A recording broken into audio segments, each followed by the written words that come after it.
Alors, au nom du CACE, du Comité environnement, du Comité d'action et de concertation de l'environnement du Cégep, je suis vraiment heureux de travailler encore avec l'Assomption en transition et Collectivités zen pour accueillir cette conférence qui va nous parler d'un sujet si important qui est la question de l'avenir de l'agriculture et de l'alimentation, bien évidemment. Alors, sans prendre plus de temps, je vous souhaite la bienvenue encore une fois et je cède la parole à Louise Morin de l'Assomption en transition Collectivités zen qui va vous parler un peu de la suite des choses. Merci encore. Alors bonjour, chers étudiants, étudiantes, et vous tous qui êtes venus aujourd'hui, merci d'être là pour assister à cet événement. Merci au Cégep Lanaudière de l'Assomption qui nous reçoit. Merci à la Caisse d'économie solidaire qui nous soutient. Et mon nom est Louise Morin, je suis membre de l'Assomption en transition et de collectivité Zéro Émission Nette, l'Assomption d'Autrey. ZEN, Zéro Émission Nette. Ce sont deux organisations sans but lucratif, animées par des citoyens et citoyennes bénévoles qui ont à cœur de mener des projets concrets dans leur communauté et sur leur territoire pour amener les transformations nécessaires pour lutter contre les crises climatiques et environnementales et sauvegarder des conditions essentielles pour un avenir viable. L'événement d'aujourd'hui s'intitule « Quelle agriculture pour une alimentation durable ?» Il pose des enjeux essentiels qui concernent chacun de nous dans notre quotidien et qui a des impacts directs sur notre santé et celle de notre environnement. Cet enjeu, c'est celui de notre alimentation et plus spécifiquement de comment on produit nos aliments. Les constats scientifiques sont préoccupants. L'agriculture industrielle intensive, qui est la norme aujourd'hui, est une source majeure de dégradation environnementale. Elle est responsable de plus de 30% des émissions de gaz à effet de serre de la planète et elle est la principale cause de recul de la biodiversité et de la pollution par des éléments nutritifs comme l'azote, le phosphore, etc. Plus encore, l'agriculture industrielle intensive détruit la fertilité des sols et pose des défis de santé et de justice sociale. Selon l'Organisation des Nations Unies pour l'agriculture et l'alimentation, si les pratiques actuelles se maintiennent, la totalité des terres arables de la planète pourrait avoir disparu d'ici 60 ans. L'agriculture est donc, autant que le transport, un domaine qu'il faut explorer pour trouver des solutions face aux enjeux de crise climatique, de biodiversité et de justice sociale. Mais vers quel modèle agricole faut-il nous tourner? Avons-nous besoin de plus de technologie? Cette question se pose d'autant plus qu'ici même à l'Assomption, on vise le développement d'une zone industrielle dédiée aux nouvelles technologies agricoles issues de la robotique, l'intelligence artificielle et les biotechnologies. À qui profiteront ces technologies et quels seront leurs impacts sur nos capacités à protéger nos écosystèmes et bien nous alimenter? Quelle transition faut-il envisager pour l'agriculture? Pour discuter de ces enjeux, nous sommes très heureux d'accueillir 3 personnes dont le travail et l'expertise sont au cœur de ces problématiques. Pour vous les présenter, je vais céder la parole à l'animateur de la table ronde, M. Luc Parent. M. Parent a séjourné plusieurs années dans des éco-villages en Europe et en Amérique du Nord, où il a développé ses compétences en production alimentaire, utilisant les approches biodynamiques et bio-intensives dans un mode d'occupation du territoire inspiré des principes de la permaculture. Alors, Luc, à toi. Bonjour tout le monde, bienvenue à cette présentation. Je suis vraiment... mes racines sont ici, je suis originaire de Joliette, plus précisément, pour ceux qui connaissent la place, de Sainte-Ambroise de Kildare, Laurent-Double. Alors, notre premier invité va être Maxime Laplante. Maxime est producteur céréalier biologique. Maxime, c'est celui qui est juste ici. Il a été président et cofondateur de l'Union paysanne, une organisation dédiée à la promotion des souverainetés alimentaires adaptées au territoire. Avant de participer à la création de l'Union paysanne, Maxime a fondé le Centre paysan en 2005, dont la mission était d'organiser les formations agricoles et de production de la documentation. Il est aussi l'auteur de plusieurs ouvrages et mémoires sur l'organisation du monde paysan. Parallèlement à ses engagements, il a aussi été enseignant de mathématiques, en informatique, en production laitière. En 2002, il a joint les rangs de l'Union l'Institut Jean Garon, désolé, je vais voir en 2022, je vais avoir mieux 100 000 minutes. L'organisation qui se veut un espace de diffusion et de vulgarisation sur les grands enjeux agroalimentaires du Québec. Il est père de 5 adultes. Alors, Maxime, nous t'écoutons.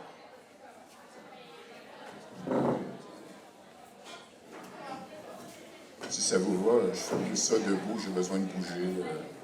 Pour une journée assise, c'est un peu difficile. Okay. Ah, de toute façon, vous m'entendez bien, je pense. Et pour avoir travaillé dans une école secondaire, j'ai appris qu'il faut les réveiller. Hein? Fait qu'ils m'ont donné la première place pour ça. Fait que comme ça, si vous dormez, ça sera tant pis pour les autres. Ça, je fais quoi avec ça? Ah, OK, parfait. C'est bon, je vais passer comme la prochaine. Mais bon. Oui, effectivement, je suis producteur bio maintenant, mais j'ai eu une ferme pendant 50 ans, ou à peu près. Il y avait toutes sortes de choses, là, des lapins, des bovins de boucherie, des chèvres, des moutons, faire du sirop d'érable, maraîcher, pommier, etc. Et là, évidemment, moi, je suis venu aujourd'hui pour... Louise m'a demandé agriculture puis technologie. Oui, là, c'est parce que je ne suis pas contre la technologie. D'ailleurs, je vous annonce, en tant que producteur biologique, j'ai pas une moissonneuse-batteuse, pas deux, pas trois, j'ai 4 moissonneuses-batteuses. C'est quand même quelque chose. Et elles sont payées en plus. Okay? La première m'a coûté 600 $. Les 3 autres que j'ai achetées, au total, m'ont coûté moins de 10 000 $. Bon, évidemment, vous imaginez l'âge et l'état de la machinerie en question. Pour 10 000 $, avoir 4 moissonneuses-batteuses, c'est tout petit. Fait qu'il n'y a pas de cabine. C'est moi qui répare. Puis quand ça dépasse mes zones de compétences, je fais venir un copain mécanicien, puis là, on s'attaque aux vrais problèmes. Des fois, il faut réusiner des pièces parce qu'ils sont presque aussi vieilles que moi. Ça vous donne une idée là, de l'état général de la chose. Là, donc, mon approche, c'est pas que je suis contre la technologie, mais il faut essayer de regarder dans l'histoire du Québec ou même du Canada, comment ça s'est passé, les fameuses technologies. Donc là, je vous ai apporté une couple de graphiques parce que, une image vaut 1000 mots. Et vous savez tous que le chiffre d'affaires des fermes a augmenté. Hein, depuis un siècle, à peu près, là, les fermes sont de plus en plus grosses. Vous connaissez cette histoire-là, je ne vais pas revenir là-dessus. Il y a de moins en moins de monde qui travaille, mais ça a grandi. Fait que le chiffre d'affaires, il a monté. Le revenu net, le profit. Première diapo. Donc, en bleu, vous avez le revenu d'affaires, le revenu brut qui grimpe. Et on remonte jusqu'à 1947, mais j'ai donné jusqu'à 1920 aussi. C'est pas pertinent pour aujourd'hui. Le revenu net, il dégringole, sans arrêt. Et vous remarquerez, à partir d'ici, vous êtes dans le rouge, vous êtes dans le négatif. Donc, à partir des données de 1980 ou environ, on est dans le rouge. Et ça, c'est à l'échelle canadienne. C'est pas moi qui l'invente. Ça vient directement du National Farmers Union. C'est la grosse association agricole au pays. Bon, vous avez l'UPA ici au Québec et dans toutes les autres provinces, vous avez le NFU avec d'autres associations. Là. Ils n'ont pas de monopole comme nous autres. Mais bon, passons là-dessus. Mais là, ce qui est intéressant de regarder, c'est comment apparaît la technologie là-dedans. Deuxième diapo, s'il te plaît, Pascal.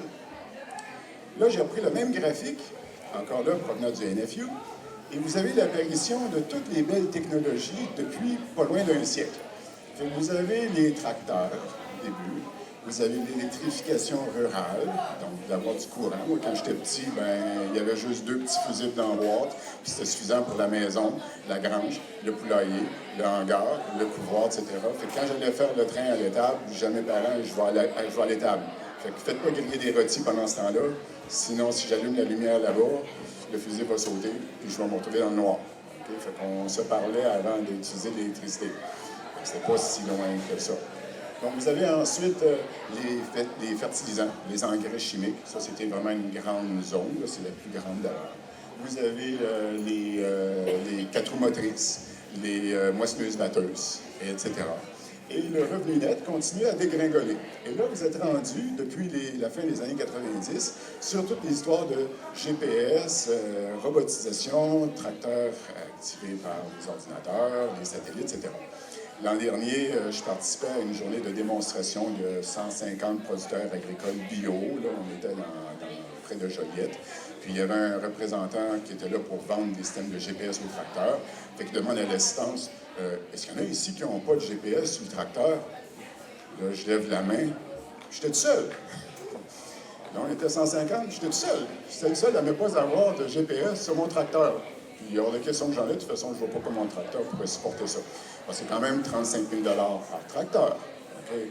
Plus la machinerie qui va avec. Donc, ça me prendrait un nouveau tracteur. Puis là, avec un tracteur comme ça, est-ce que je vais le laisser dehors? Non. Bien évidemment, ça me prendrait un bâtiment pour le mettre à l'abri. Hein? Vous voyez un petit peu la chaîne qui s'installe. Bon. Et là, évidemment, ceux qui ont regardé un petit peu le graphique se rendent compte, oui, mais là, ça arrête en 2002. Là. Est-ce que c'est encore pareil? On est quand même rendu 20 ans plus tard. Diapo suivante, s'il te plaît. Il n'y en a pas bien, c'est la dernière. Et là, ce qu'on remarque, c'est que là, les données viennent de maintenant. Okay? C'était publié en 2021 ou à peu près, donc les données sont actuelles. Et là, vous avez 3 colonnes, c'est assez simple. La plus grande, évidemment, ce sont le chiffre d'affaires, les dépenses d'opération d'une ferme. C'est des valeurs moyennes, il y a des exceptions, mais ce sont des valeurs moyennes canadiennes. Et les 2 petites colonnes à gauche, bien, la première, c'est le revenu net des fermes. Et la petite colonne qui est à côté, c'est les subventions, c'est les paiements du gouvernement. Bien, ce qu'on remarque, pour 2018, comme par hasard, les paiements directs du gouvernement, ça équivaut exactement au revenu net des fermes. Et 2019, oups, les paiements, c'est plus que le revenu net des fermes. La première conclusion, c'est si vous coupez les subventions, là, c'est fini. Hein? OK? Les entreprises sont dans le rouge, d'accord, depuis 20 ans. Donc, la grande entreprise technologique, si elle n'est pas pluguée en québécois, sans arrêt sur les subventions, il n'y en aura pas. C'est voué à l'échec. Encore là, ce sont des valeurs moyennes pour l'ensemble d'eux. Ça ne veut pas dire, encore là, qu'il faut renoncer à l'usage de technologie. Mais ce que ça crée, c'est une dépendance. Une dépendance face aux subventions. Et le gouvernement fait actuellement tout pour ça. Actuellement, le MAPAC a entrepris une vaste campagne de financement de GPS, robotisation, pour éliminer les emplois. Il n'y a pas de main-d'œuvre, donc on va les éliminer. Fait qu'on va simplement actionner par intelligence artificielle, robots, etc. Fait que je reçois dans mes courriels tous les jours des annonces de formation pour participer à des démonstrations de nouvelles technologies agricoles. Donc, vous créez une dépendance accrue et c'est un cercle vicieux. Parce que la nouvelle technologie, si au lieu d'avoir mes petites batteuses à 2500 $, la dernière m'a coûté, là, okay? Au lieu d'avoir une batteuse à 2500 $, si j'avais fait comme mes voisins d'en acheter une à 200 000 ou à 400 000, bon, je suis encore gentil parce qu'une batteuse aujourd'hui neuve, c'est 800 000, plus la barre de coupe, vous êtes rendu à 1 million. Bon. Fait que si j'achète une batteuse à 200 000, évidemment, je vais devoir m'endetter. Puis là, avec les changements climatiques, est-ce que je vais être certain d'avoir mon revenu? Pas sûr. Ça fait 1 mois et demi que mon grain est prêt, j'arrive pas à le récolter parce qu'il pleut tous les 2 jours. Fait que, étrangement, j'étais content qu'il pleuve aujourd'hui, que je pouvais venir vous voir. Sinon, j'aurais passé la journée à me demander est-ce que je serais pas mieux d'être dans le champ en train de récolter mes affaires. Ça donne quand même pas si mal. Mais c'est ça, c'est un cercle vicieux. Fait que là, on m'offre des subventions qui vont me servir à acheter de la machinerie dispendieuse et qui va m'obliger à devenir dépendant et à acheter de la nouvelle machinerie dépendante. Fait que le Québec a obtenu actuellement le plus haut taux de dette, d'endettement agricole en Amérique. C'est pas pour rien. Fait que c'est un peu ce que le point de vue que je vous apporte, c'est d'un point de vue économique de la part du fermier. Personnellement, j'ai refusé d'embarquer dans l'endettement. Ça me coûtera ce que ça coûtera, ça me demande beaucoup de temps, ça me demande beaucoup d'énergie de moi-même, mais je ne veux pas passer le restant de mes jours à payer des intérêts pour une banque, à regarder les taux d'intérêt qui vont augmenter nécessairement, à me demander, à être dépendant d'une kyrielle de personnes. Là, ce sont les consultants qui débarquent, les réparateurs. Une batteuse à 1 million, là, je ne suis pas capable de la réparer. Là, je suis à peu près capable de réparer une batteuse à 2500 $. Je commence à être bon, là, okay? Mais si c'est pas trop compliqué. Mais si ça dépasse ça, je vais être totalement dépendant. Puis l'électronique, ben voilà, ils ont des problèmes dans les grandes batteuses en Europe de l'Est, donc dans l'ancienne Allemagne de l'Est. J'ai travaillé en Allemagne pendant 4 ans. Et là, présentement, les logiciels qui installent sur les moissonneuses batteuses sont barrés, sont bloqués. parce que, quand même, c'est des brevets d'entreprise. Fait que vous n'êtes pas capable de réparer vous-même votre logiciel, ça tombe en panne. S'il y a un petit senseur qui allume, la batteuse arrête dimanche après-midi et vous êtes dépendant du réparateur. Et il y a des fermiers qui sont obligés d'engager des hackers ukrainiens pour venir pirater leur propre machinerie pour être capable de la réparer un dimanche après-midi. Est-ce que c'est ce genre d'autonomie alimentaire que vous voulez avoir sur vos fermes? En tout cas, personnellement, j'ai pris la décision que non. J'arrête là pour l'instant, mais il y aura moyen d'ouvrir la période des questions. Merci beaucoup, M. Laplante, devant cette présentation claire.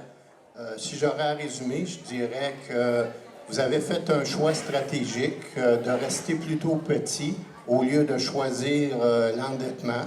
Vous avez remis en question tout le mirage des possibilités d'être plus gros, plus supposément efficace. Mais on voit à la lumière de votre présentation qu'il y a tout le temps un revers à ça.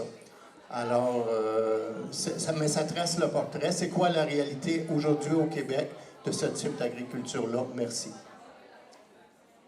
Est-ce qu'il y a des questions? Je vais prendre 2 ou 3 questions, puis ensuite on va enchaîner avec notre deuxième présentateur. Vous aurez l'occasion aussi à la fin des 3 présentations de poser vos questions. Alors, je vais poursuivre avec notre deuxième invité, M. Pascal Priori.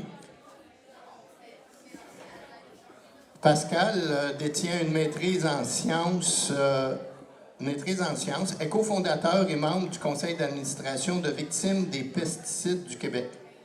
Diplômé en sciences de l'environnement et en sciences politiques, Pascal s'est spécialisé sur les pesticides et leurs impacts sanitaires et environnementaux, notamment à travers son implication dans le milieu communautaire depuis plus de 10 ans. Auteur de plusieurs mémoires sur les pesticides, il a également collaboré avec le collectif de recherche Éco-Santé sur les pesticides, les politiques et les alternatives, le CREPA. Alors, M. Priori, à vous la parole. Bonjour tout le monde, merci aux organisatrices et aux organisateurs et de nous avoir rassemblés. Donc moi je suis vraiment là pour vous parler du travail qu'on fait à Victimes des pesticides du Québec, mais aussi pour vous parler de comment ça peut être un symptôme de la crise du système alimentaire québécois. Donc ce qui est vraiment important de... Enfin, avant de commencer, oui, c'est ça. Comment... c'est quoi? Je vais juste vous donner un aperçu sur... On entend tous parler des pesticides. Ok, c'est pas bon. On a tous une perception que c'est pas très bon pour la santé. Mais on n'a pas vraiment de concrétisation. C'est pas vraiment comment ça se concrétise au quotidien. Donc je vais essayer de démystifier un petit peu cet aspect-là. Puis ensuite, vous expliquer comment on pourrait se mobiliser... Enfin, entamer le débat et le dialogue sur comment on peut se mobiliser pour dépasser cette crise-là. D'abord, juste pour dire quelques mots sur Victimes des pesticides du Québec, c'est une organisation qui a été fondée en 2019 sur le constat qu'il y a des producteurs agricoles, des productrices qui sont malades aujourd'hui au Québec, mais aussi partout dans le monde, et qui subissent directement sur leur santé l'impact des pesticides. Donc on s'est réunis avec plusieurs producteurs, mais aussi d'autres types de professions. Puis on a décidé de créer cette organisation et je voulais dire que c'est une des mobilisations citoyennes aujourd'hui actives au Québec sur le dossier. Et je voulais prendre 1 minute pour parler de la mobilisation citoyenne. Ça veut dire quoi s'impliquer pour le bien commun? Ça veut dire quoi s'impliquer pour la collectivité? Mais en fait c'est très prosaïque, mais ça veut dire qu'on constate qu'il y a un problème.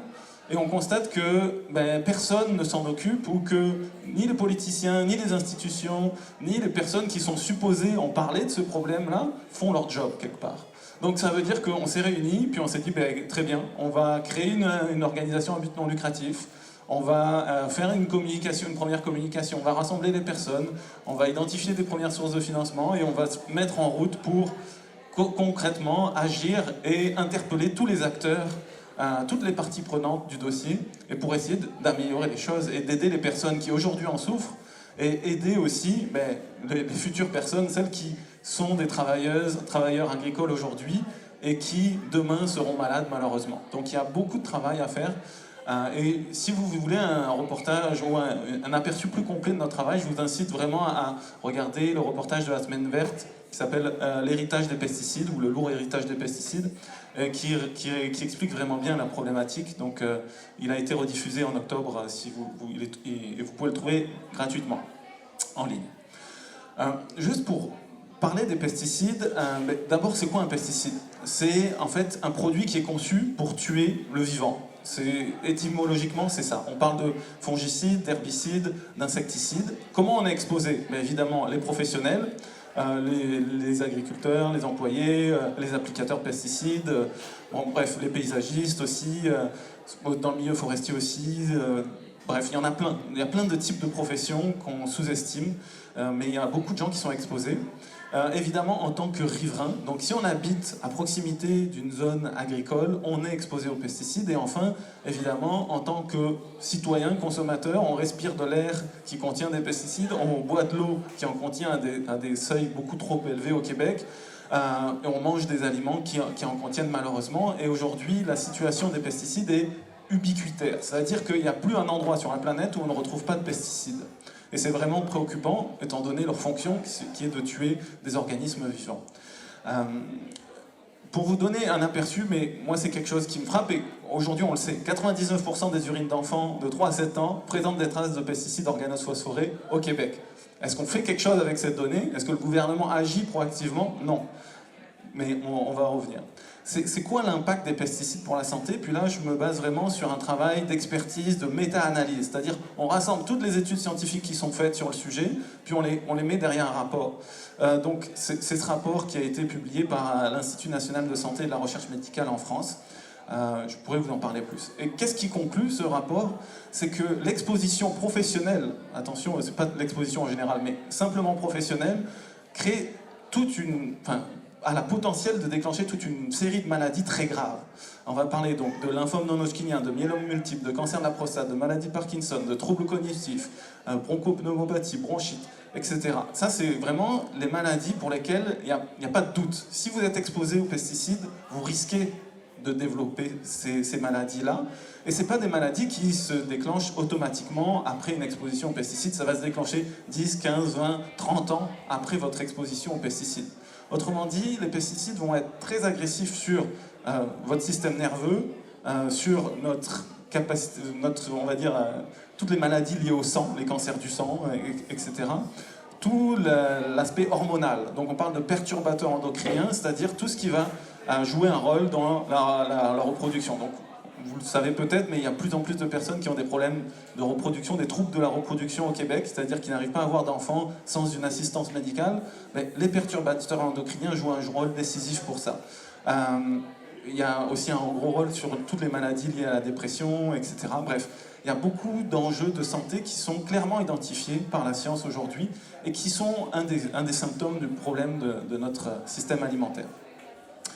Aussi quelque chose qui est sous-estimé, mais c'est le fait que les enfants des personnes exposées peuvent développer des maladies et de leucémie. Et aujourd'hui, par exemple, dans un pays comme la France, les enfants des agriculteurs qui ont des leucémies sont des victimes de pesticides et sont reconnus par la loi comme tels, et il y a un fonds d'indemnisation pour les reconnaître. Donc ça ne concerne pas seulement ceux qui sont directement exposés, mais aussi leur entourage, et bien plus large.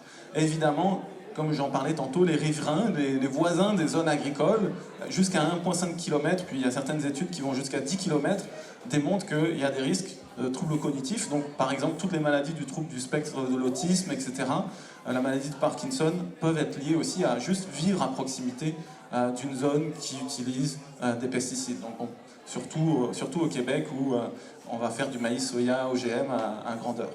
C'est une autre façon de le dire, mais voilà, si vous êtes exposé aux pesticides, vous avez 70% de plus de chances de développer la maladie de Parkinson, donc c'est un exemple. Nous, à Victimes des pesticides du Québec, on s'affronte aussi à la question du tabou, parce que souvent, les pesticides sont perçus comme indispensables au fonctionnement de notre système alimentaire pour nourrir le monde, etc. Mais en réalité, c'est vraiment des mythes promus par l'industrie, et on se rend compte que c'est difficile pour les personnes qui souffrent d'admettre les problèmes et la maladie, qu'il n'y a pas d'accès à l'information, donc les gens ne savent pas que leurs maladies peuvent être liées à leur utilisation des pesticides, qu'il y a une très forte culpabilisation des gens qui utilisent les pesticides. C'est-à-dire les gens se disent « Ah mais peut-être que c'était de ma faute, peut-être que je ne me suis pas protégé adéquatement, et puis ah oui je sais qu'un jour j'ai fait quelque chose qui n'est pas correct ». Alors qu'en réalité c'est les fabricants couverts par le gouvernement qui responsabilisent les producteurs, les travailleurs agricoles ou les gens qui sont exposés pour s'en laver les mains derrière. Donc il y a un vrai enjeu. Puis il y a une pression sociale aussi aujourd'hui dans les rangs au Québec où si quelqu'un dénonce qu'il est malade à cause d'un pesticide, son voisin va dire « Oui mais attends, ne parle pas » ou « Attention, si tu parles, je vais te barrer de ma liste parce que tu remets en cause toute la profession, soi-disant. » Donc il y a vraiment un enjeu et un tabou autour de la question des pesticides, il ne faut pas le sous-estimer. Et c'est important de déculpabiliser, de reconnaître les maladies, toutes les maladies, et d'accompagner évidemment toutes ces personnes. Comment agir et évidemment la question des pesticides, souvent on dit oui mais il suffit de se protéger, mais en réalité la protection par rapport aux pesticides c'est vraiment la dernière étape. C'est le moyen le moins efficace, voire complètement inefficace selon certaines études, pour se protéger. Donc la première action à faire c'est d'éliminer à la source les pesticides chimiques de synthèse, on va dire, donc ceux qui sont utilisés dans l'agriculture industrielle. Puis l'agriculture biologique utilise certains pesticides, mais on va dire que c'est des biopesticides. Il y en a qui sont dangereux, mais on va dire que c'est beaucoup moins nocif et que l'agriculture biologique innove sur toutes les autres façons d'utiliser, de cultiver, qui sont beaucoup moins nocives. Donc, comment on élimine à la source des pesticides dans le système alimentaire aujourd'hui? En fait, si on ne repense pas ce système, on n'y arrivera jamais. Donc c'est pour ça que ça fait vraiment le lien. Puis juste pour vous donner une idée, le Canada, nous sommes parmi les pires pays dans les pays industrialisés en termes de promotion des pesticides. Et voilà, il y a très peu de pesticides interdits au Canada, il y a des pesticides qui sont très très très dangereux, qui sont encore utilisés aujourd'hui et qu'on retrouve. Il y a des pesticides qu'on n'utilise plus, qui sont encore autorisés, mais qui sont encore dans notre eau potable, qui sont encore dans les sols et leurs produits, leurs métabolites, c'est-à-dire un pesticide va se dégrader en plusieurs pesticides ensuite, mais ça c'est des contaminations dans les sols qui durent pour très longtemps. Alors, la première question, le premier mythe, c'est est-ce qu'on peut s'en passer? Oui, on peut s'en passer, mais c'est là qu'on fait le lien. On peut généraliser l'agriculture biologique, par exemple, mais il faudrait réduire de moitié le gaspillage alimentaire. Aujourd'hui, à peu près un tiers de la nourriture produite à l'échelle de la planète est gaspillée. Il faudrait réduire le sol, l'utilisation des cultures dédiées aux animaux, et ça c'est un gros problème. Aujourd'hui, on utilise nos surfaces agricoles, nos terres fertiles, pour nourrir des animaux davantage que pour nourrir des humains. Donc vous allez me dire, oui, mais les animaux permettent de nourrir les humains, mais on est capable, avec la même quantité de sol ou de culture, de nourrir beaucoup plus de personnes que de nourrir des animaux. Et ce qui est important de comprendre, c'est que si on ne change pas notre façon de consommer, ben on n'arrivera pas à changer ce système alimentaire. Donc il y a aussi une responsabilité à ce niveau-là. Bon, ça je passe rapidement, mais c'est juste pour dire qu'il y a quand même un consensus. Donc la solution, c'est pas est-ce qu'on a besoin de produire des pesticides, d'utiliser des pesticides pour produire de la nourriture, c'est comment on y arrive. Et c'est ça aujourd'hui le débat qu'on doit avoir et quel est le chemin pour y arriver. Évidemment, il y a beaucoup d'enjeux. D'une part, il y a une concentration de l'industrie et un lobbying qui est très fort. Vous avez peut-être entendu parler des Monsanto Papers, aujourd'hui qui a été racheté par Bayer. Mais en gros, il y a 4 entreprises qui contrôlent 70% de tous les produits agrochimiques et qui aujourd'hui font des milliards de bénéfices. De la même façon, il n'y a que quelques entreprises qui contrôlent tout le système de distribution alimentaire. Donc on va dire Loblaws, Sobeys et Metro. Au Québec, c'est eux qui font la majorité, même s'ils ont différentes enseignes, de différentes marques, mais finalement on va quasiment tous chez une de ces 3 compagnies. Il y a aussi un système politique captif de ces intérêts économiques-là, et malheureusement aujourd'hui l'intérêt public à long terme, l'intérêt commun, il n'est pas pris en compte. On prend en compte l'intérêt de quelques entreprises pour leurs bénéfices à court terme, malheureusement. Il y a aussi un modèle de consommation à bas coût, c'est-à-dire qu'on est tous éduqués en tant que consommateurs à choisir le moins cher, même si le produit le moins cher représente probablement le produit qui a le plus d'impact sur notre système de santé, sur notre capacité à avoir un environnement sain, etc. Donc en réalité, à l'épicerie, c'est peut-être le moins cher, mais pour la collectivité, c'est définitivement les produits les plus chers. qui vont rendre malades les gens qui... En plus, qui vont rendre malades les gens qui les produisent. Donc il y a une vraie réflexion à faire de ce point de vue-là. Et ce qu'il faut se rappeler, c'est qu'on paye toujours moins, on paye de moins en moins pour notre alimentation. Donc on accepte de toujours mettre moins de notre revenu dans l'alimentation pour d'autres besoins. Mais moi, ce que je pense, c'est qu'on devrait accepter de payer plus cher notre alimentation, mais d'être en meilleure santé et de contribuer à un bien-être général. Évidemment, il y a un problème de pauvreté et d'inflation hyper important et il faut le prendre en compte, mais il y a une vraie prise de conscience à avoir de dire si je paye pas cher mon alimentation, c'est quelque part, elle détruit quelque chose ailleurs. Évidemment, il y a tout l'enjeu de la mondialisation des échanges et comment tout ce système est verrouillé par les accords de libre-échange notamment et par des pressions internationales en disant oui, mais si on fait ça, la compétitivité par rapport aux fermes américaines va diminuer, etc. Pour moi, ça reste un verrou, c'est un blocage, mais on peut le dépasser et on peut s'en sortir parce qu'on est capable, au Québec, au Canada, de produire suffisamment pour tout le monde en toute saison aussi. Et évidemment, il y a des verrouillages technologiques, puis Maxime en a parlé rapidement, donc voilà. Donc c'est pour vous donner un aperçu, puis moi je suis là aussi pour en discuter avec vous, donc n'hésitez pas. Puis je refais le lien avec la mobilisation citoyenne. N'oublions pas que les changements sociaux au Québec et dans le monde sont souvent partis de petits groupes de personnes qui ne savaient pas que c'était impossible ce qu'ils allaient faire, mais ils l'ont fait, et ils ont pris leur détermination, leur courage, ils ont su rassembler des personnes.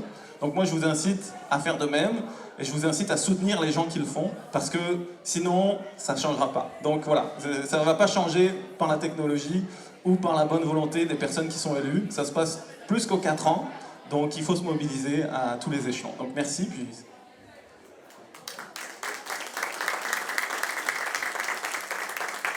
Merci beaucoup, M. Priori. Franchement, là, c'était beaucoup d'informations.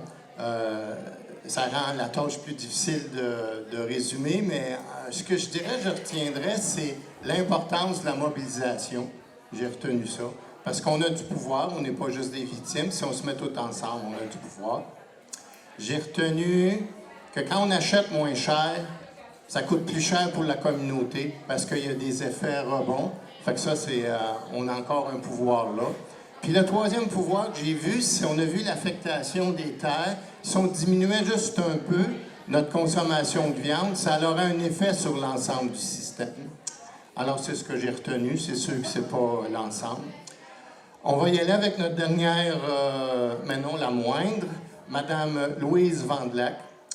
Louise Vandelac, professeure titulaire au département de sociologie et à l'Institut des sciences de l'environnement à l'Université du Québec à Montréal et co-directrice de Vertigo, première revue électronique en sciences de l'environnement de la francophonie, a fondé et dirige le CREPA, le FQRCS, le collectif de recherche éco-santé sur les pesticides, les politiques et les alternatives réunissant une quarantaine de chercheurs, collaborateurs et ONG. Et elle est chercheure dans plusieurs regroupements stratégiques de recherche, RQRAD, c'est en agriculture, Centro au niveau de l'eau, CIROD au niveau du développement durable et le RQSP au niveau de la santé, et plusieurs équipes scientifiques à l'international, dont Justice Pesticides. Madame Vandelac, à vous la parole. Bonjour tout le monde, ravi d'être là.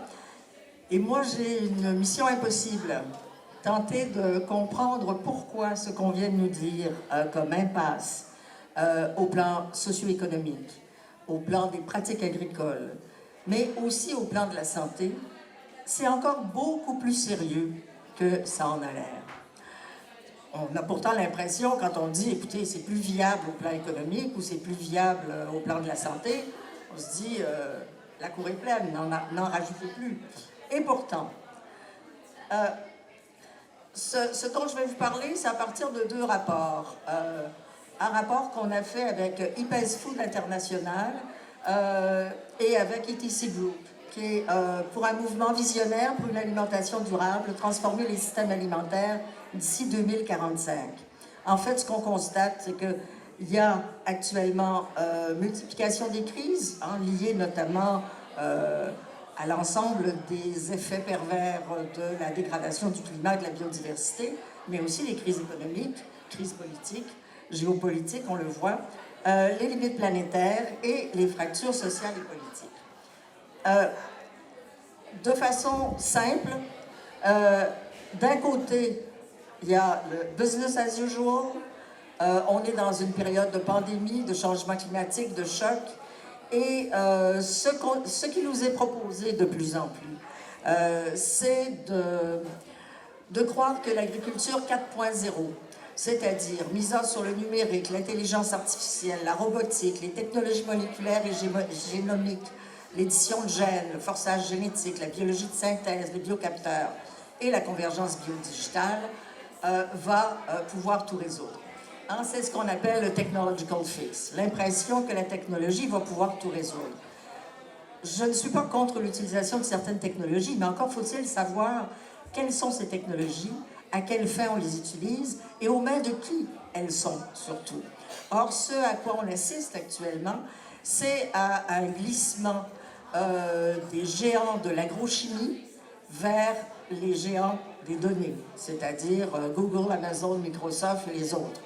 Et donc, c'est un univers où les agriculteurs risquent d'être encore plus captifs et nous tous, nous risquons d'être encore plus captifs que ce n'est le cas actuellement.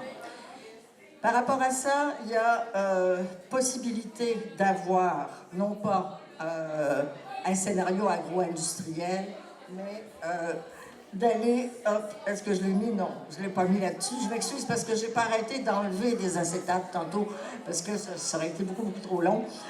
Mais il y a possibilité de développer des solidarités nationales et internationales vers tous les mouvements paysans, notamment dans le monde.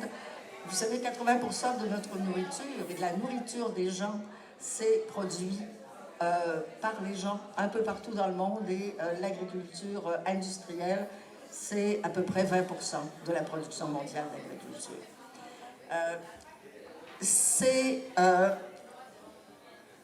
Quand on vous parlait tantôt de la concentration industrielle, c'est un exemple parmi d'autres.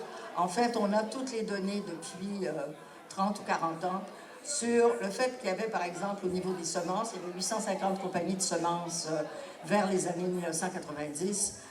Il en reste maintenant 4-5 qui contrôlent l'essentiel du secteur et elles contrôlent également l'ensemble des intrants, donc intrants chimiques et semences également. Donc, c'est par des rachats. Hein. Autrement dit, ce qu'on vous raconte là, c'est pas tiré d'un chapeau. Hein. C'est vraiment le travail concret qu'ont fait des chercheurs depuis des années pour documenter ces états de situation. Ce qu'on nous propose, c'est un peu ça. Hein, au niveau, je m'excuse, c'est en anglais, là, au niveau de l'input, au niveau de la ferme, au niveau de toute la transformation, de la distribution, de la vente et des consommateurs. Je veux dire, on voit déjà se multiplier les firmes qui vont intervenir dans toute cette chaîne alimentaire. On le voit au quotidien. Et ce n'est pas nécessairement ni à notre avantage, ni à l'avantage des autres. Pourquoi je vous parle des limites planétaires? Parce que c'est notre réalité. Nous sommes désormais aux prises avec des limites planétaires, c'est-à-dire les changements climatiques, l'intégrité de la biosphère, mais aussi les changements de l'usage des terres, les flux biogéochimiques et celles qui sont en voie d'être dépassées, c'est notamment l'utilisation de l'eau douce, la couche d'ozone, et il y a aussi de nouvelles entités. Vous allez voir, c'est actuellement une modification très significative de l'environnement global de la planète, et l'enjeu pour nous, c'est l'habitabilité de la planète Terre, que cette planète puisse continuer à supporter l'ensemble des vivants. Ça, c'était les frontières qui ont déjà été dépassées en 2009. Ça, c'est celles en 2015 et les dernières en 2023. Il y en a 6 qui ont été dépassées. Je vous mets celle de 2023 pour souligner à quel point la question des entités nouvelles et de l'intégrité de la biosphère, c'est-à-dire toute la biodiversité notamment, mais aussi les flux d'azote et de phosphore, sont parmi les éléments les plus significatifs. Quand on parle des entités nouvelles, ce sont les produits chimiques synthétiques, les microplastiques, les perturbateurs endocriniens, les polluants organiques persistants, le matériel radioactif, les OGM dans toutes les versions actuelles. Or, ce vers quoi on se dirige, c'est vers des investissements plus marqués encore vers ces technologies-là. Ça ne veut pas dire qu'il n'y a aucune de ces technologies qui peut être pertinente, mais ça invite à énormément de prudence, comme si c'était la seule voie. Par ailleurs, quand on dit que ça contribue au gaz à effet de serre, ça, c'est des données européennes qui sont très, très bien faites. Edgar Food, donc ça se retrouve facilement sur le web. Et ça permet de voir que c'est un tiers des émissions globales de gaz à effet de serre qui sont liées au système alimentaire. Donc, on a beaucoup mis l'accent sur le transport au cours des dernières années, mais je pense qu'il faut être très conscient que les grands systèmes agroalimentaires, tels qu'on les a conçus, participent aussi à ces problèmes-là. Et voilà, quand on parle des systèmes alimentaires, c'est toutes les activités de production de l'aliment. Ça, c'est les pays qui émettent le plus, hein, les 5 premiers, Indonésie, Chine, Brésil, l'Union européenne, les États-Unis, etc. Ici, quand on parlait des problèmes de santé liés à l'alimentation, je pense qu'il faut comprendre que c'est lié aussi à l'augmentation constante des pesticides. Comme on parle davantage des pesticides, on a l'impression que maintenant, on fait plus attention et donc on en a moins. Or, ce qu'on voit, c'est que les ventes mondiales ont doublé, hein, une augmentation de 81% entre 1990 et 2020, que la valeur de ce marché mondial a triplé et ces produits sont produits essentiellement en Chine, en Allemagne, aux États-Unis, et c'est le fait de 3 ou 4 compagnies, essentiellement. Pour avoir une idée de ce que ça veut dire concrètement sur le territoire, aux États-Unis en 92, ça c'est les herbicides à base de glyphosate. C'est l'herbicide le plus largement utilisé et le pesticide le plus largement utilisé au monde, au Canada, au Québec. Or, on voit très bien l'augmentation très significative. On les utilise davantage.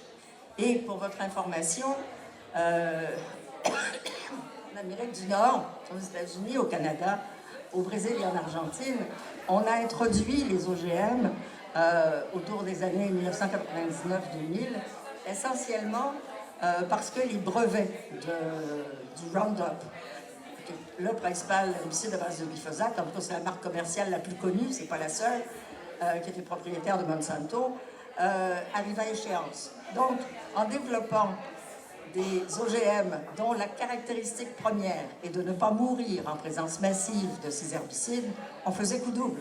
On doublait le marché. Hein? Et ça a été une façon de protéger le marché d'abord et avant.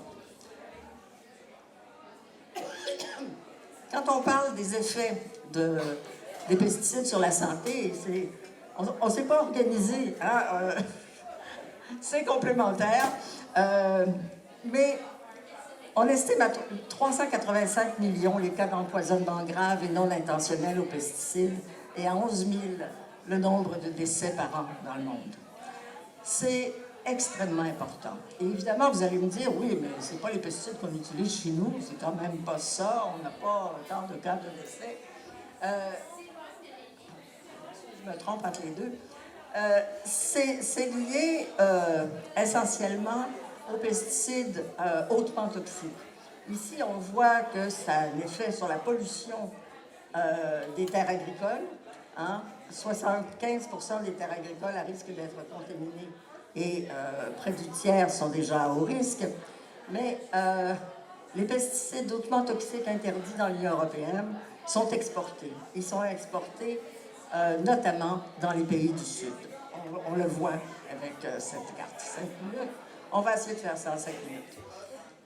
Dans le cas du Québec et du Canada, on est dans un problème très particulier qui est celui de l'absence de transparence, l'absence d'informations claires.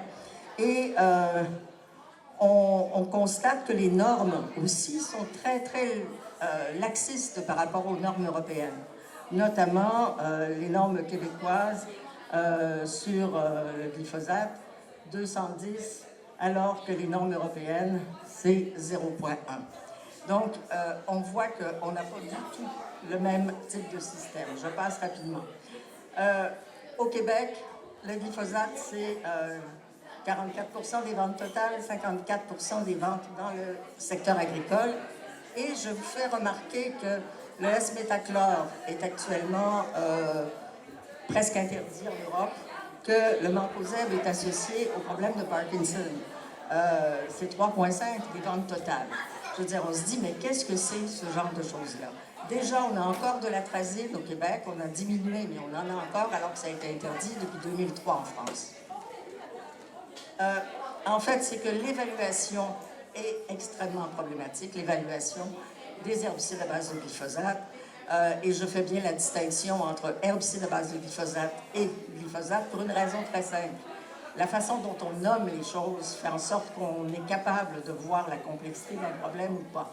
Quand on ne parle que du glyphosate, on ne parle que de la substance déclarée active par les firmes productrices. Quand on parle des herbicides à base de glyphosate, on parle de ce que les gens utilisent dans leurs champs et dans leur jardin, ce qui n'est pas du tout pareil.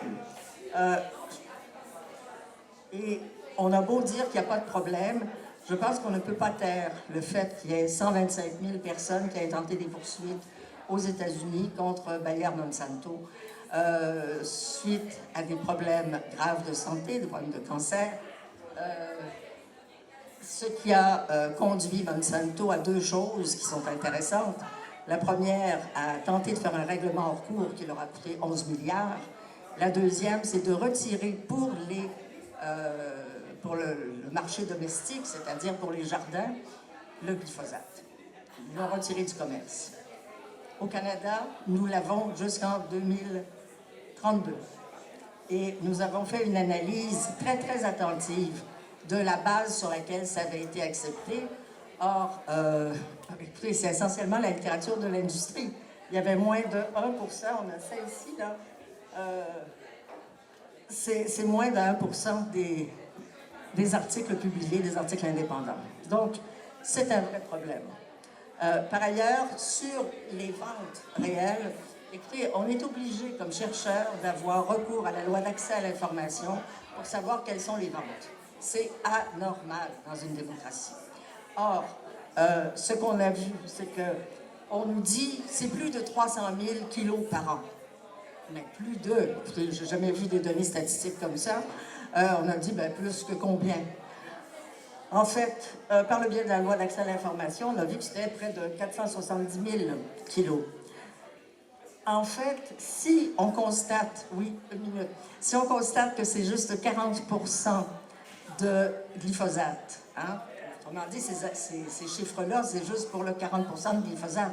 Mais le produit entier, il faut l'analyser, puisque les autres composantes sont jusqu'à 1000 fois plus toxiques. Et ça, c'est plusieurs analyses scientifiques qui l'ont mis en évidence. Or, si on calcule ça, c'est plus d'1 milliard de kilos qui ont été diffusés au Canada durant cette période. Donc, j'arrête pour le reste. Juste celui-là parce que c'est drôle. Juste celui-là parce que c'est drôle. Écoutez, on parlait de la production destination animale. Au Canada, c'est 82%. Aux États-Unis, on nourrit les bestiaux, oui, mais on nourrit aussi les autos à raison de 48% donnés aux autos. J'arrête ici. Merci.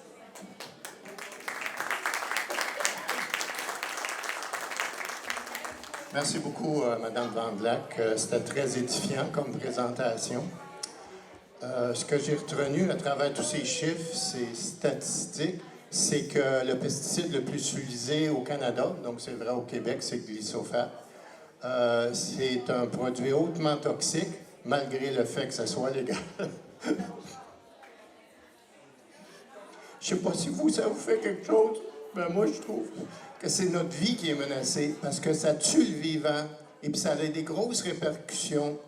Quand on a une présentation des chiffres, on a l'intellectuel, mais je trouve que c'est important qu'on se laisse toucher par notre affect, de dire c'est pas dans le monde dans lequel je veux vivre.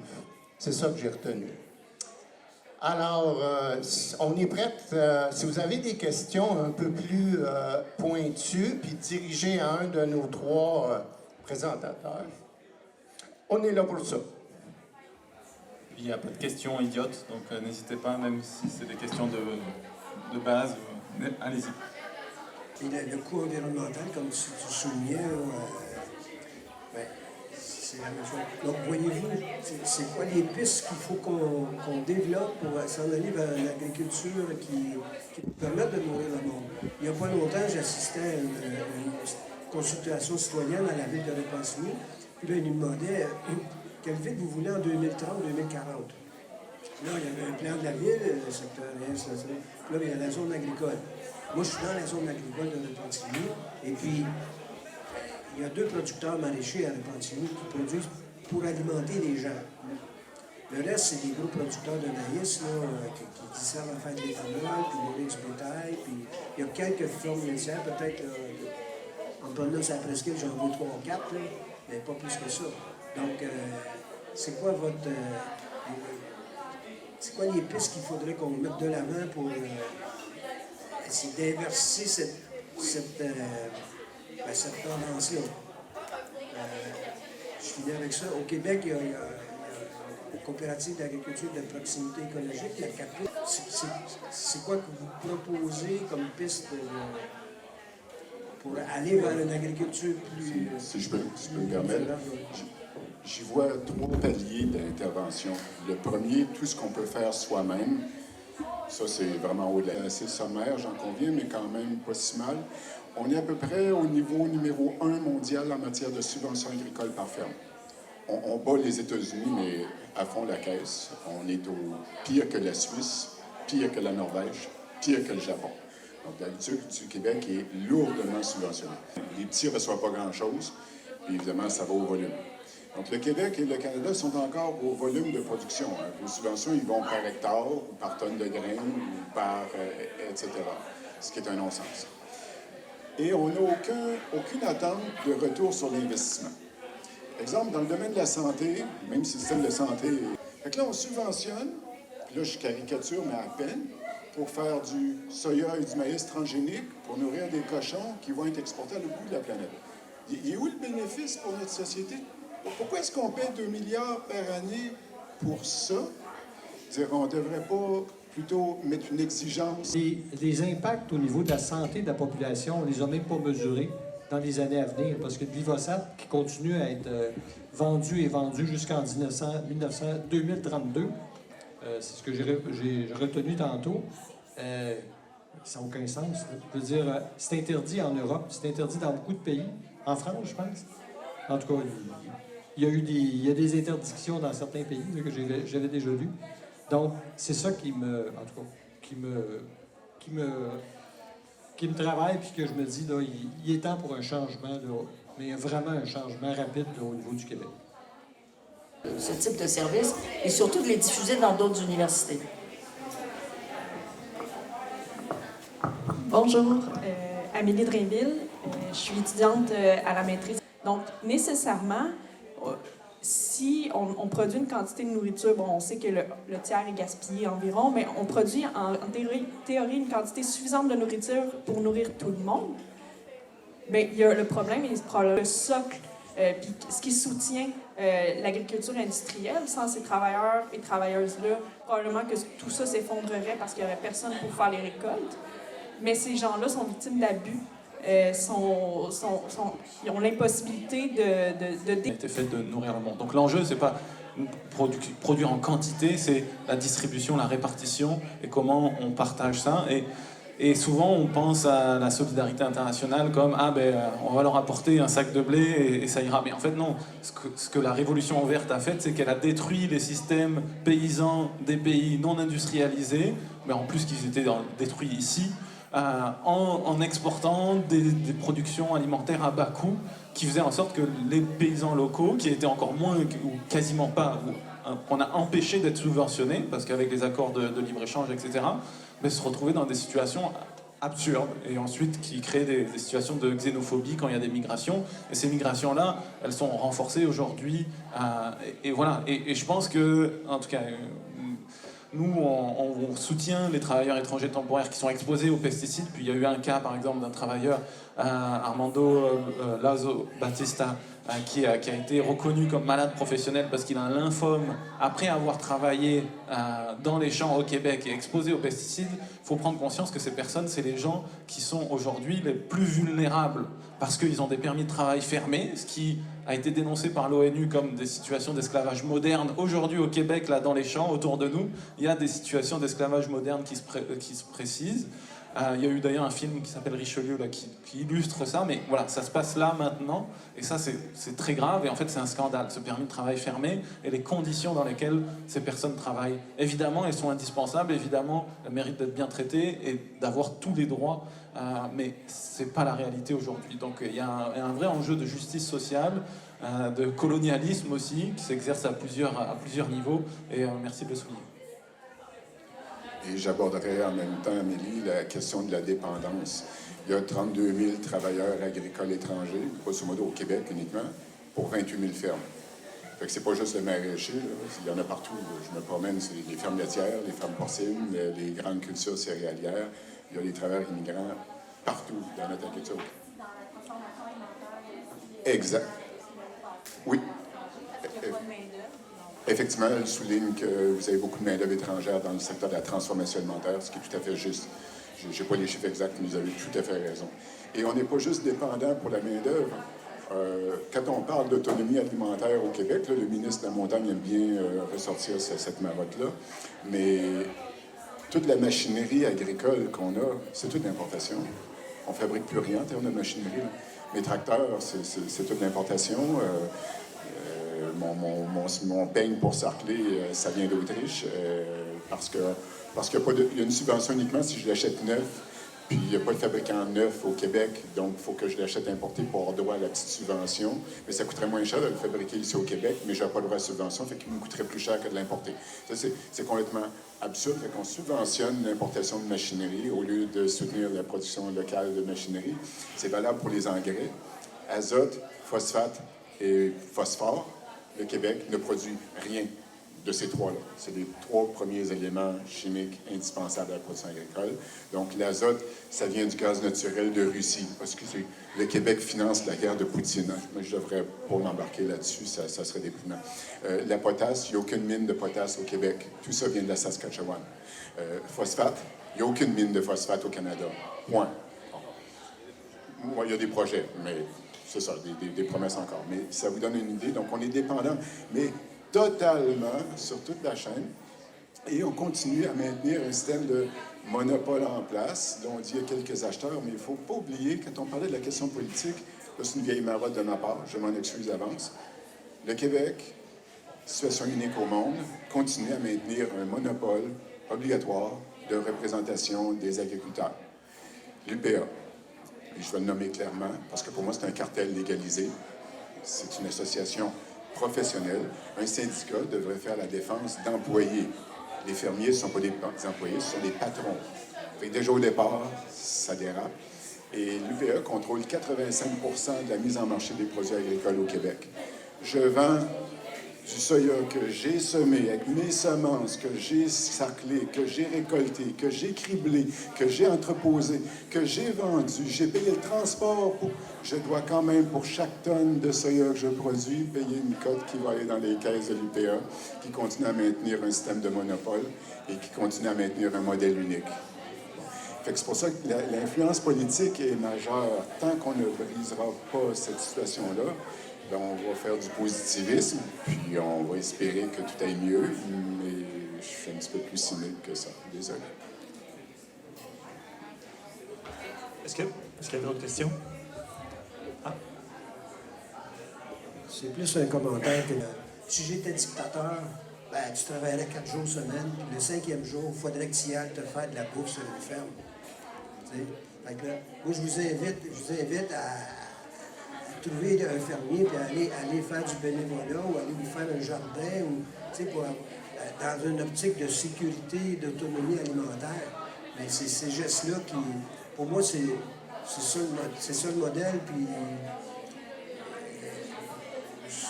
tu sais, soutenir la grosse agriculture, de toute façon, ça va s'effondrer. Le pétrole, la grosse machine là, à 1 million dont tu parles.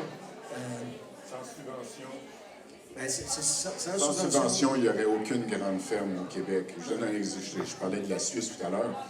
Il n'y a aucune ferme porcine de plus de 1500 cochons en Suisse. Aucune. La simple raison, c'est parce qu'ils ne subventionnent pas.